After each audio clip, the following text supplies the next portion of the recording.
నమస్కారం. నేటి ముఖ్యాంశాలు.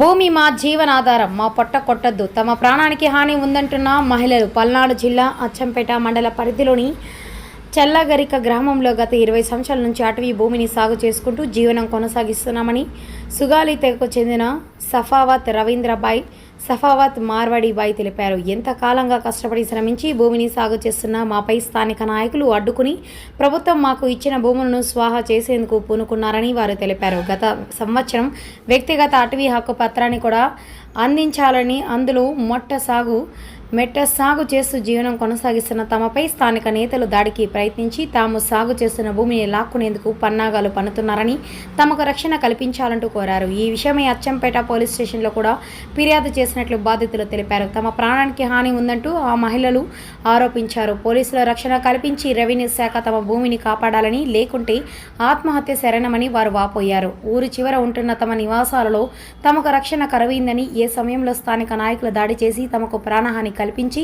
అవకాశాలు ఉన్నాయని పోలీస్ శాఖ ప్రత్యేక నిఘా ఏర్పాటు చేసి తమకు ప్రాణ రక్షణ కల్పించాలని రవీంద్రబాయ్ మార్వాడిబాయ్ కోరారు. ఇద్దరు పడుకుంటున్నాం, ఇద్దరు కూర్చొని ఉంటున్నాం. మేము రాత్రి మా దరిల్లు అబ్బాయి ఆటోకి పోయి ఎప్పుడు టయాన్ని పడితే ఆ టయానికి వస్తాడు. ఏ టయానికి ఏం జరిగిద్దని భయం అవుతుంది మాకు. దయచేసి మమ్మల్ని న్యాయం చేయమని కోరుకుంటాం. ప్రభుత్వానికి అయినా గవర్నమెంట్ పట్టాలు ఇస్తే ఆయన ఏంది సార్ మా మీద? అసలు ఆయన ఎవరు సార్? అసలు అడవి పొలాల మీద ఆయన ఏం హక్కిస్తుంది? ఈ పట్టాలతో ఆయనకేం సంబంధం సార్? మేము అతని పొలం దగ్గరికి వెళ్ళాము. అడవి పొలం సార్, అది అడవి పొలం మేము కొట్టుకున్నాం. మేము సుగాలి తెగకు చెందిన వాళ్ళం. మాకు సర్వ హక్కులు మాకు అడవి మీద మాకు ఉంటుంది. అతనికి ఏం సంబంధం సార్? మా పొలాల దగ్గరకు వచ్చి మీరెవరు పొలాలు చేయడానికి అని చెప్పేసి మా చెల్లెల్ని ఇలా మాట్లాడి, మా ఆడపిల్లల్ని ఇలా మాట్లాడితే వాళ్ళు ఏదైనా ప్రాణహాని జరగడానికి ఏదైనా చేసుకునే దానికి ఎవరు సార్ బాధ్యుడు? పాపిరెడ్డి అన్న వ్యక్తి ఈ రకంగా మనుషుల మీద ఆరాధ్యం చేసి మా వెనకాల మా ప్రభుత్వం ఉంది, మేము ఏదైనా చేయగలుగుతాం అని చెప్పేసి ఈ రకంగా మాట్లాడి పట్టాలు రద్దు చేపిస్తాను. నాకు గుడి దగ్గర చిన్న పోస్ట్ వచ్చింది సార్. చిన్న పోస్ట్ కూడా తీయించాడు సార్ పాపిరెడ్డి. సత్యం గుడి దగ్గర చిన్న పోస్ట్ వస్తే ఆ పోస్ట్ కూడా తీయించాడు. అసలు అబ్బాయిని ఉంచడానికి లేదు, ఆ పిల్లగాని రాని వద్దు మీరు చెప్పేసి మాట్లాడి ఆ పోస్ట్ తీపించాడు. ఈ పిల్లల్ని తిట్టడం, నా పట్టాలు రద్దు చేపిస్తానని ఈ రకంగా మాకు మనశ్శాంతి లేకుండా అనుక్షణం గండంతో గడుపుతున్నాం సార్. మేము ఎన్ని సంవత్సరాల క్రితం వచ్చింది మీరు సాగు చేసుకుంటున్నారు? మేము గత 20 సంవత్సరాల నుంచి సాగు చేసుకుంటున్నాం సార్. ఎప్పుడు వచ్చింది పట్టాలు? మాకు 2023లో వచ్చింది సార్ పట్టా. ఎన్ని ఎకరాలు? మాకు 5 ఎకరాలకు ఇచ్చారు సార్ పట్టా. ఎవరి పేరు మీద ఇచ్చారు? సఫావత్ మార్వాడిబాయ్, సఫావత్ రవీంద్రబాయ్తో. మార్వాడిబాయ్ పేరుతో 2 ఎకరాలు ఇచ్చారు, రవీంద్రబాయ్తో 3 ఎకరాలు ఇచ్చారు సార్. ఓకే, ఇప్పుడు సాగు చేసుకుంటున్నారు మీరు? కంటిన్యూ సాగు చేసుకుంటానే ఉన్నాం సార్. లేదు సార్, పంట వేయలా. మేము పంట దున్నించుకోవాలనుకున్న టైంలో వాళ్ళు అడ్డం తిరిగి నన్ను ఆఫ్ చేపించారు సార్. వాళ్ళు అడ్డం తిరిగి వాళ్ళు నైట్ దున్నిచ్చారు సార్. ఏందని అంటే, నీ చేత నేను కాడ కేసు పెట్టుకోరా, నువ్వు కేసు పెట్టుకున్నా, నీ కేసు ఎవరు తీసుకుంటారు, మేము చూసుకుంటారా, నువ్వు ఎంతవరకు పోతావు అని చెప్పేసి వాళ్ళు మాట్లాడుతున్నారు సార్. వాళ్ళు డబ్బు ఉండేవాళ్ళు, అధికారం ఉండేవాళ్ళు. మేము పేదవాళ్ళు, మేము ఏం చేయాలి సార్? అందుకని మేము కల్పించేది ఏంటంటే, ప్రభుత్వ వారిని ఈ అనాథాలన్నీ అసలు రక్షించి మమ్మల్ని ఒడ్డుకి ఎక్కించి మా పొలం మాకు సాగు చేసుకునేటట్టు చేసి మీరు మమ్మల్ని ప్రాణ రక్షణ చేయాలని చెప్పేసి మేము ప్రభుత్వాన్ని కోరుకుంటున్నాం సార్. మాకు ప్రాణహాని ఉంది, భయం అవుతుంది.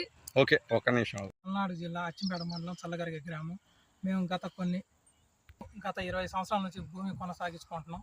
గత 20 సంవత్సరాల నుంచి మా జోలి ఎవరు రాకుండా ఈ 2 నెలల మంచి పసుపులేటి పాపిరెడ్డి అన్న వ్యక్తి మా పొలం దగ్గరకు వచ్చి ఈ పొలం మీరు చేయడానికి వీల్లేదు, ఈ పొలం ఈ రోజు నుంచి దున్నటానికి వీల్లేదు, ఇది నేను కొంతమందికి నేను ఇద్దరికి పంచాలి అని చెప్పేసి నా పొలం రైతులు దున్నటం, నన్ను పొలం దగ్గరికి పొలం దగ్గరికి వెళ్ళిన మా ఆడపిల్లలను కూడా మీరు లమ్మాడి లంజలారు మీ పొలాలు యానించి వచ్చినాయి అని తిరుపతిరావు అన్న వ్యక్తి, సైదులు మునగాల పెద్ద సైదులు అన్న వ్యక్తి ఒక 2 రోజులు ముందుగా వచ్చి మీరు మా పొలం దగ్గరకు రావద్దు, మమ్మల్ని పాపిరెడ్డి గారు ఇక్కడ పంపించారు, ఈ దరిదాపులో కూడా మీరు రావద్దు, ఇదే మీకు చివరిసారి చెబుతున్నారు, రేపు కనుక మీరు వస్తే లంజలారా మిమ్మల్ని సహజంగా ఈ పొలంలో పడేస్తాం అని చెప్పేసి మాట్లాడి వెళ్ళిపోయారు. మళ్ళా 3వ రోజున వీళ్ళు 3 వ్యక్తులు వచ్చి పాపిరెడ్డి అనే వ్యక్తి తీసుకొచ్చి మొన్నే కదని మేము చెప్పింది, మీరు ఎందుకు ఈ పొలం దగ్గరకు వచ్చారు, ఎన్నిసార్లు చెప్పినా మీకు సిగ్గుచరం లేదా, లమ్మాడి లంజలారా మీకు ఎన్నిసార్లు చెప్పినా ఇదేనా మీ బాధ అని చెప్పేసి వాళ్ళు తిట్టడం, ఈ పిల్లలను కూడా మీరు సాగుతాం, మీ వెనకాల ఎవరు వస్తారు మిమ్మల్ని సాగుతాం అని, మీ వెనకాల సాగుదిగినా మీ వెనకాల వచ్చేది ఎవరు, మా ప్రభుత్వం వచ్చేసింది, ఈ పట్టాలు మేము తిరుపతిరావు అన్న వ్యక్తికి, సైదులు మునగాల సైదులకి అనే వ్యక్తికి మేము పంచాలి, మీరు దరిదాపులో రావద్దు, మీ పట్టాలు రద్దు చేయించాం, ఫారెస్ట్ వాళ్ళకి ఫోన్ చేయించి మీకు రద్దు చేయమని చెప్పామని చెప్పేసి పిల్లగాళ్ళని బెదిరించడం, అక్రమంగా చేసి మిమ్మల్ని దావదెంగుతున్నావు, ఒక్కడే ఆటోలు అమ్మడి తిరుగుతూ నేను ఏదో ఒక రోజన్నా దావదెంగుతాం అని చెప్పేసి మమ్మల్ని ఈ రకంగా భయపెట్టి ఆ పొలం దున్నతి కాకుండా ఈ బీడు పడి ఈ రకంగా ఉంటుంది సార్. అందుకనే ప్రభుత్వం వారికి మేము కోరుకునేది ఏంటంటే దయచేసి మా భూములు మాకు అప్పచెప్పేసి మా జోలి వాళ్ళు రాకుండా పోలీసు వారు కూడా తొందరగా ఎఫ్ఐఆర్ కట్టడం కూడా అయిపోయింది. అందుకనే మేము పల్నాడు జిల్లా నుంచి మేము ప్రజల్ని కోరుకుంటున్నాం సార్. మరిలో మా నాన్నగారు పులిసింతల డ్యాము వరద నీటికి మా 16 బరగొడ్డు మా నాన్నగారు కొట్టుకొని చనిపోయారు. గత ప్రభుత్వంలో మేము మా బాడీని కూడా మా నాన్నగారి బాడీని కూడా మేమే ఎత్తికించుకున్నాం. 5 రోజులు పట్టింది మాకు బాడీ ఎత్తికించుకోవటం. ఒక్కొక్క రోజుకి వచ్చేసరికి ఒక 4 పడవలు పెట్టి ఎత్తికించాం. రోజుకి పడవకు వచ్చేసరికి 8,000. మాకు బాడీ అమరావతి నుంచి కొరటకొల్లు ఎదురొడ్డున మాకు బాడీ దొరకడం జరిగింది. మేము అక్కడ నుంచి తీసుకొచ్చి పోస్ట్ మార్టం చేయడం జరిగింది. మాకు ఇంటికి వచ్చేసరికి 4,00,000 ఖర్చు అవుంది మాకు. తర్వాత గవర్నమెంట్ వారు మాకు 4 లక్షల చెక్కు రాసిచ్చారు. గత ఈ బరగొడ్డు చనిపోయిన వాటికి నష్టపరిహారం కోసం మేము తిరుగుతామంటే గవర్నమెంట్ ఏం చేశారంటే చదువుకున్న వాళ్ళు ఎవరైనా ఉంటే మేము జాబ్ ఇస్తామని చెప్పారు. మాలో అంత చదువుకున్న వాళ్ళు లేరు కాబట్టి గవర్నమెంట్ ఏం చేశారంటే అడవి భూమి ఏదైనా ఉంటే సాగు చేసుకుంటామంటే మేము చేసుకుంటున్నాం సార్. గత 20 సంవత్సరాల నుంచి మాకు పట్టాలు కల్పించమని మేము కోరుకోగా ఇప్పుడు పాపిరెడ్డి అన్న వ్యక్తి పార్టీ తరఫున మాది టీడీపీ పార్టీ అనేది వచ్చేసింది, మీరు పొలం చేయడానికి వీల్లేదు, నేను కొంతమందిని పంచాలి ఇద్దరు నేను చెప్పేసి మా చేను కాడికి రావటం, మమ్మల్ని ఇబ్బంది పెట్టడం ఈ రకంగా చేస్తుండవు. అందుకనే ప్రభుత్వ వారిని పోలీస్ శాఖని మేము బతిలాడేది ఏంటంటే మా వద్దకు వచ్చి మా కష్టాలన్నీ మీరు చూసి ఒకసారి మమ్మల్ని నెరవేర్చి ఆడపిల్లల్ని భద్రత కల్పించాలని నేను కోరుకుంటున్నాను. నమస్కారం అండి. మేము చల్లగరిగి వాళ్ళం. మేము జాన్ నాయక్ కుటుంబం 5 ఆడపిల్లలం. అయితే మేము భూమి చేసుకున్నాం. ఆడపిల్లలను చూడకుండా వాళ్ళు డబ్బు కేపిచ్చి మీరు చేసుకుంటేనేమో మీకు జైలు ఇటు చూసి మాట్లాడు. మీ డబ్బు కేపిస్తుండే ఏమని మీకు హక్కు లేదు, మీరు దున్నికూడదు, ఎవరన్నా పోయి వాళ్ళు చేను దున్నిస్తే వాళ్ళకి జైలు శిక్ష వాళ్ళు కానీ డబ్బు కేపించిండు. మధ్యాహ్నం రేత్రి పోయి మాకు తెలియకుండా మా భూమి పోయి వాళ్ళు దున్నారు సార్. ఎవరు వాళ్ళు దున్నారు? వాళ్ళ ముగ్గురులో పాపిరెడ్డి గారు దున్నిచ్చిండు సార్. అదేమనంటే మీరు 2వ రోజు పోయి చెత్త ఏరుకుంటుంటే వచ్చి మీరెవరో చెత్తటానికి అని ఆడపిల్లలు చూడకుండా నానా బూతులు తిట్టినా మేము ఎందుకు అసలు నేను మాట్లాడుతుంటే ఎందుకు సారా నన్ను మిమ్మల్ని చంపేస్తాం, మీకు దిక్కు లేడు చెప్పండి అని చెప్పి తిడుతున్నారు సార్.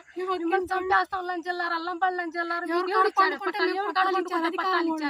తెచ్చుకున్నారు ఆ చేలో నువ్వు రావద్దు మీరు అని చెప్పి మమ్మల్ని అసలుగా మీరు చంపేస్తాం, మీరు కేసు వాళ్ళు చేస్తున్నాం నలుగురు చెప్పి కేసు పెట్టినా కూడా మిమ్మల్ని చంపేస్తాం అని ప్రాణహామీ ఉందని మేము ప్రభుత్వ వారికి చెబుతున్నాం సార్. మాకు భద్రత కల్పించాలి, చట్టం పరంగా మాకు న్యాయం జరగాలి సార్, భద్రత కల్పించాలని మేము గట్టి కోరుకుంటున్నాం ప్రభుత్వం.